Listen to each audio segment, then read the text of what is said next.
Hoy eh, es un día histórico también porque se conmemoran, ¿no? Se conmemoran eh, la matanza, la masacre, se conmemora la atrocidad, la brutalidad del Estado mexicano en contra de, digo, mayormente estudiantes en 1968, ¿no? Toda esta trama de conflicto, de intrigas, de espionaje, eh, que bueno, hay que darle un contexto histórico, ¿no?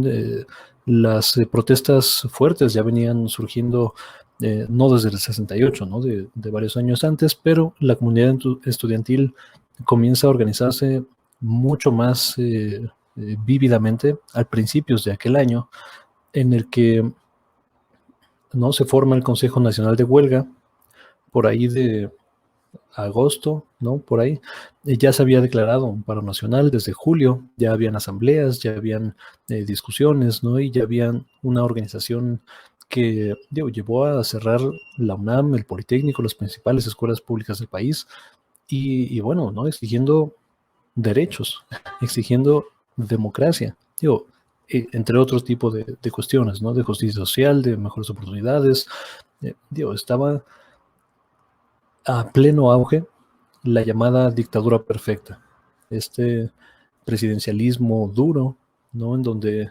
el ungido, ¿no? El rey del país, el monarca, el presidente, que tenía, digo, literalmente esos poderes, ¿no? De un autoritario duro, podía elegir a su sucesor, que normalmente venía de Hacienda o de Gobernación, o de ambos, o un miembro por bienes del partido, algún operador político cercano, que no siquiera esta consecuencia de acciones en el que, digo, básicamente, o sea, no había democracia como tal, había simulación de la misma.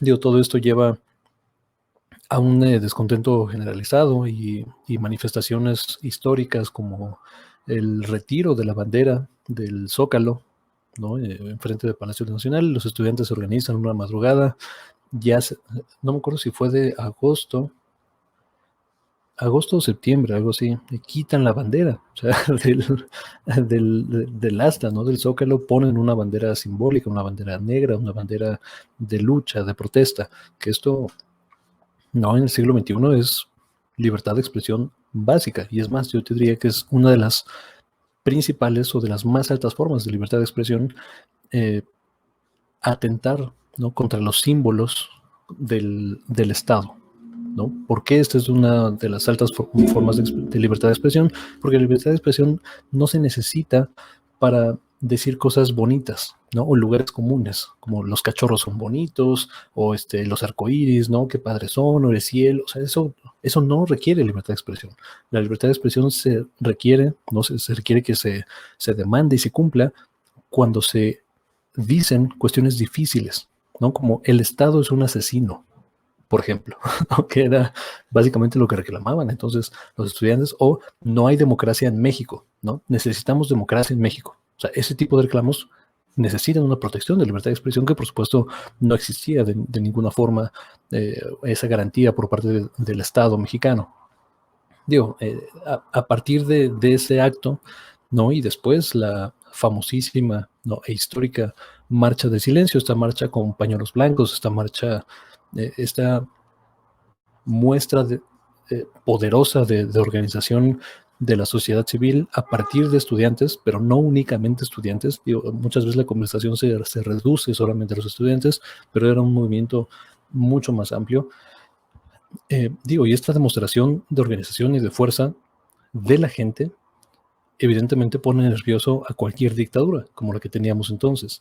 Entonces Díaz Ordaz, ¿no? A través de su operador político, Echeverría, y miembros del ejército, ¿no? Y de policías federales, lleva, ¿no? A este mitin que se iba a dar, que se dio en la Plaza de las Tres Culturas, un fatídico 2 de octubre del 88 del 68, en el que, ¿no? Un helicóptero de, ¿no? Militar federal lanza una bengala que parece haber sido, ¿no? La gente reconoce como como una posible señal para que el Batallón Olimpia, ¿no? de las Fuerzas Armadas, un ente oculto, ¿no? Que además el nombre, ¿no?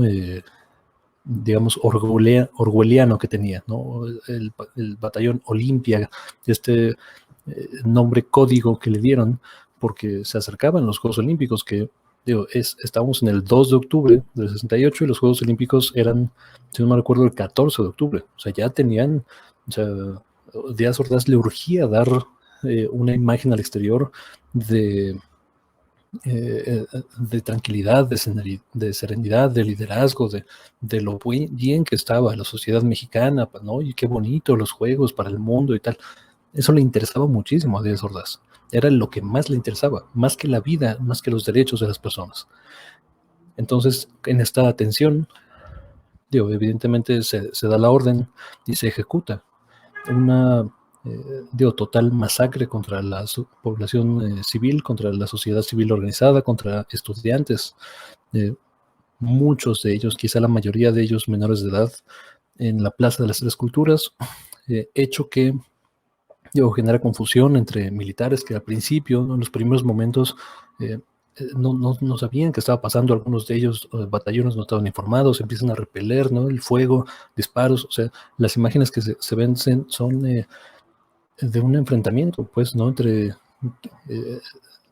digamos, un grupo armado que no se sabe si son civiles o militares, batallón Olimpia, que empieza a disparar o sea, a discreción a la gente, ¿no? La población y sociedad civil.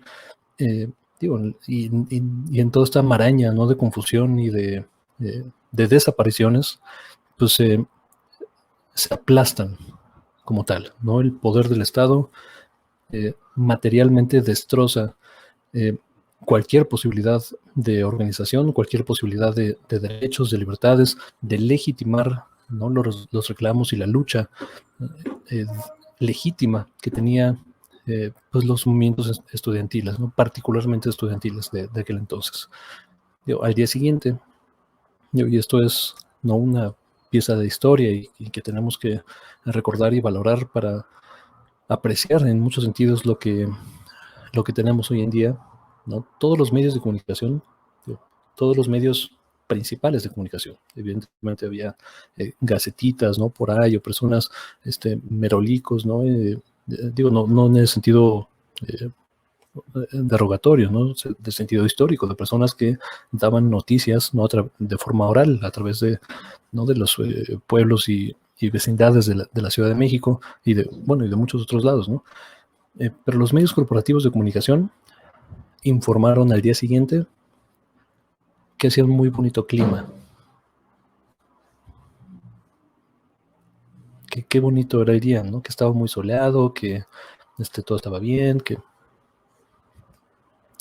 ese era el control mediático que tenía el poder del Estado y que lo siguió ejerciendo durante las siguientes décadas y que solamente, o sea, no por sus acciones, ¿no? Efectivas, sino a través de la tecnología y de la natural democratización de la información, ¿no? De una forma mucho más horizontal que antes y abriendo espacios a voces disidentes desde dentro y desde fuera de los medios de comunicación. Esta es una lucha histórica que se ha ido, ¿no? librando en contra de los medios corporativos de comunicación que están subordinados quizá más que los propios medios estatales al poder superior, ¿no? al poder superior de una entidad, en este caso, ¿no? En México es el presidencialismo o la figura presidencial.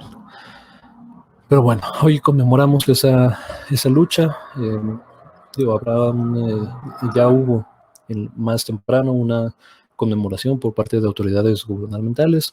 Más al rato habrá una marcha anual, una marcha tradicional, una marcha en la que yo participé, pues de entrada todos los años que yo fui estudiante y de la cual, tengo muy gratos recuerdos. Honestamente, todavía me queda en la cabeza, normalmente parte, ¿no? de la marcha de las esculturas hacia Zócalo, de la capital. No sabemos si va a llegar hasta el Zócalo.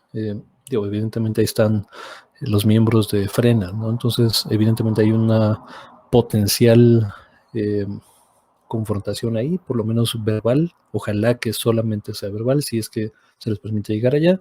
Y si no se les permitiera, bueno, o sea, lo que esperamos de las autoridades capitalinas es que aprendan, ¿no? Por lo menos de las lecciones recientes en las que sí reprimieron a un grupo de mujeres, ¿no? Feministas que también estaban reclamando derechos. Entonces, bueno, pues vamos a estar muy atentos al desarrollo de estos actos conmemorativos. No sé si voy a tener la oportunidad de participar, la verdad es que tengo algunas cosas que hacer que no están relacionadas con este proyecto de comunicación, digo que todavía no es ciertamente pequeño, es un espacio, ¿no? Donde ya hay una comunidad participativa, pero que ciertamente todavía no da como para que el proyecto se sostenga por sí solo, ¿no? Entonces, o sea, yo tengo que, ¿no? Jalar recursos, digo, recursos, no estoy hablando solo de dinero, no estoy hablando principalmente de tiempo para este proyecto. Eh, pero bueno, sí, sin duda vamos a estar dándole seguimiento muy cercano a través de redes sociales y a través de personas que sí van a poder estar allá y con quienes tenemos un contacto cercano. Pues bueno, digo, esta es la remembranza, la conmemoración histórica del 2 de octubre, que nunca, o sea, por el bien de nuestra nación, debemos olvidar. Muchas gracias.